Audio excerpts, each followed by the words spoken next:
All right, let's get right into it. We're going to pull apart one of the most psychologically brutal scams on the internet today, pig butchering. And to do that, we're going to follow the story of one man whose life was taken apart piece by piece, not by some sophisticated virus or a super hacker, but by a simple conversation. So this whole story revolves around a guy named Destiny Cohen. And really, to get how this scam works, you have to get him first.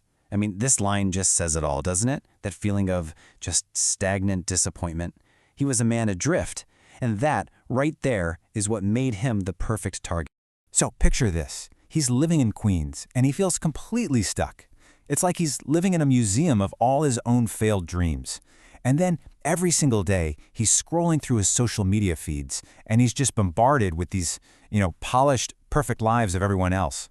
Yeah, so on one hand, you've got Destiny's reality. His title, Freelance Soundscape Architect. Sounds cool, right? But what it really means is he's editing podcasts for these lifestyle gurus he thinks are total phonies. And on the other hand, you have his ex-girlfriend. She's a lead happiness consultant, whatever that is, with a husband who wears vests. It's like their perfect happiness was a personal attack on him, just making him feel even worse. And this number says so much. Just over $4,000. It's not poverty, not really, but it just screams mediocrity. It's that awful in-between state, right? Just enough to get by, but nowhere near enough to actually live. It's the kind of number that just gives you this constant humming anxiety in the background. Okay, so this is absolutely crucial. This is how it all starts. It's not some obvious spam email, it's not a weird link. No, it begins with a connection. A simple message from someone who seems to see you, but not the real you. They see the person you desperately wish you were. And for Destiny, it came in the form of this Reddit message. A woman, Elena, slides into his DMs. And she doesn't just say hi. She praises his artistic soul. She gets him. She sees him as this deep, thoughtful producer, the total opposite of those investment banker types she says she hates.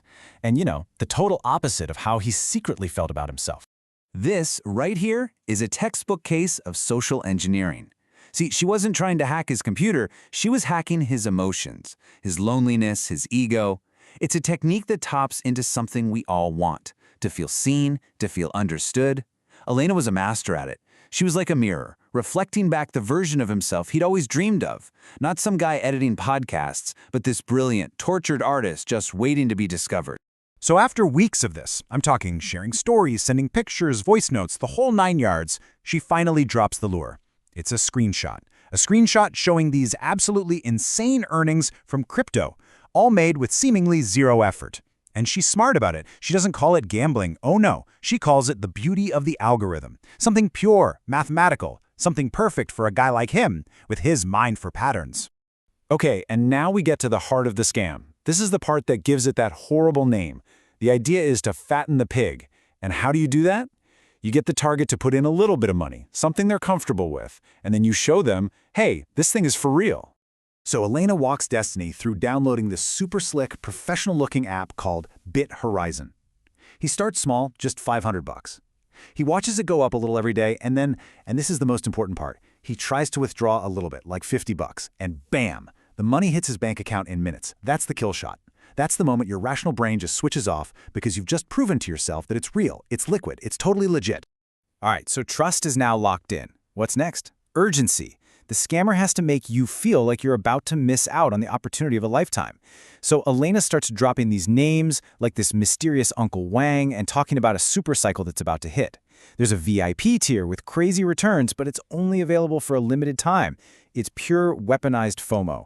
It's that feeling of, I have to get in on this right now or I'll regret it forever. And the speed at which everything unravels from here, it's just terrifying. I mean, fueled by this cocktail of greed, this illusion that he was in control, and Elena constantly whispering in his ear, Destiny just liquidates his entire life. And then he goes after his mother's, all in a matter of days. He went from being this cautious guy to a full-on, all-in whale, as they say. In his mind, he was a genius. He wasn't just investing, he was a pioneer. He'd found the cheat code for life, the one that everyone else was just too dumb to see. He's already planning his new life, buying a loft, having Elena come visit. He's on top of the world.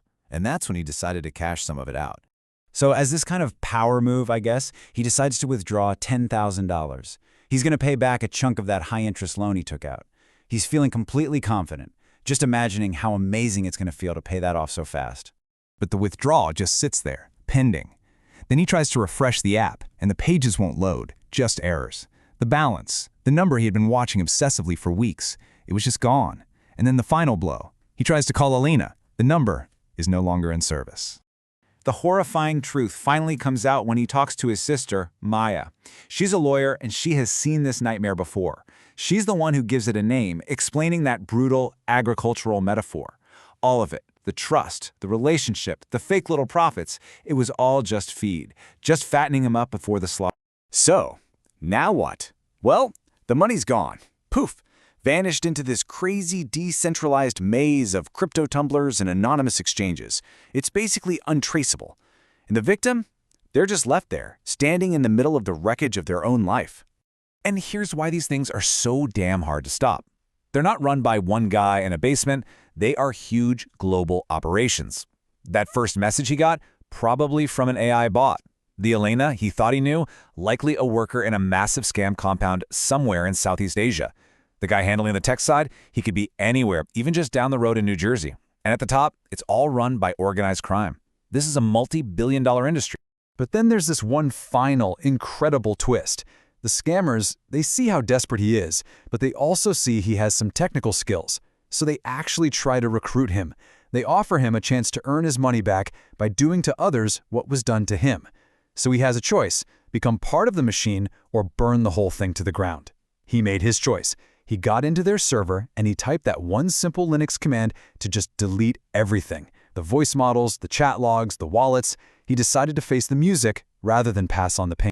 So what's the big takeaway here? It's that the pig butchering scam doesn't work by hacking computers, it works by hacking people.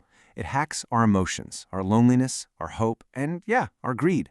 It preys on that deep-seated need to be seen and our desperation for a shortcut. And it poses the question, in a world that's getting filled with deep fakes and AI, how do we ever learn to tell what's real anymore? What is the frequency of a lie?